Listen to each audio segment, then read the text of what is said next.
ভাই একটু তাকান না ভাই। নোবেল ভাই লুক, ভাই এটা কান কান। নোবেল ভাই লুক। রচিত গায়ক তিনি শুধু বাংলাদেশ নয়, ভারত সহ বিভিন্ন দেশে তিনি গান গেয়ে মানুষের মন জয় করেছেন।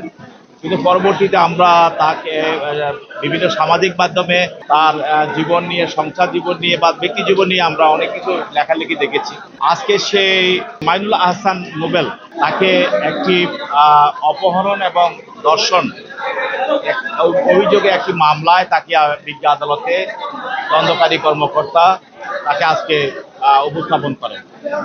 এই মামলাটার বাদীনি তিনি হলেন ইস্টার জাহান প্রিয়া। তিনি ইডেন কলেজের একজন প্রাক্তন ছাত্রী। তার সঙ্গে তার ফেসবুকে তার পরিচয় হয়। পরিচয় হওয়ার সুবাদে দুজনে দেখা করে এবং পরবর্তীতে 12-11-24 তারিখে সে এই বাদিনীকে তার সঙ্গে দেখা করতে বলে। দেখা করার পরে সে তার স্টুডিওতে নেওয়ার কথা বলে তাকে সে এক বাসায় নিয়ে যায়। সেখানে তাকে দর্শন করে এবং এরপরে তাকে সেখানে তার ছবিগুলো সংগ্রহ করে দর্শনে। ওই ছবি দেখিয়ে তার সঙ্গে সে দীর্ঘদিন তার সঙ্গে সম্পর্ক রাখে এবং এই রাখার পরিপ্রেক্ষিতে গত 19/5-25 তারিখে সে তাকে তার ভাড়া বাসায় নিয়ে যায়।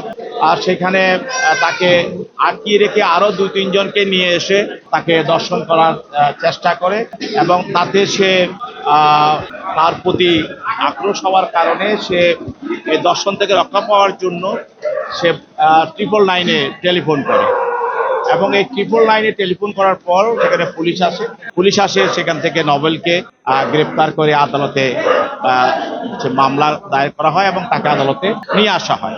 তার পক্ষে তার আইনজীবীরা জামিনের প্রার্থনা করেন এবং তারা বলছেন যে আজকে যে বাদিনী প্রিয়া, সে তার স্ত্রী এবং সে গর্ভবতী, কিন্তু আমরা প্রসিকিউশনের পক্ষ থেকে বলছি যে এটা সঠিক নয়। তার কারণ নোবেলকে যখন ধরা হয়, তাকে গ্রেপ্তার করা হয়, তখনই সে তদন্তকারী কর্মকর্তার কাছে এই ধরনের বক্তব্য সে রাখেনি এবং এই ধরনের কোনো কাগজপত্র সে সেখানে প্রডিউস করতে পারে নাই।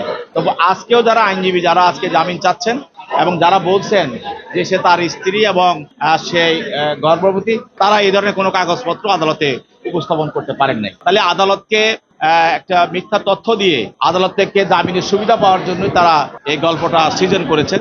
তো আদালত তাদেরকে নিজ উদ্যোগেও নিজে বলেছেন যে এই ধরনের কাগজপত্র থাকলে আপনারা দেখান, কিন্তু তারা এই ধরনের কোনো কাগজপত্র, বিবাহের নিকানামা অথবা সেই যে প্রেগনেন্ট, এই ধরনের কোনো কাগজপত্র আদালতে উপস্থাপন করতে ব্যর্থ হয়েছে। আদালত উভয় পক্ষের বক্তব্য শুনে জামিনের দরখাস্ত নামঞ্জুর করেন এবং তাকে জেল হাজতে প্রেরণ করেন।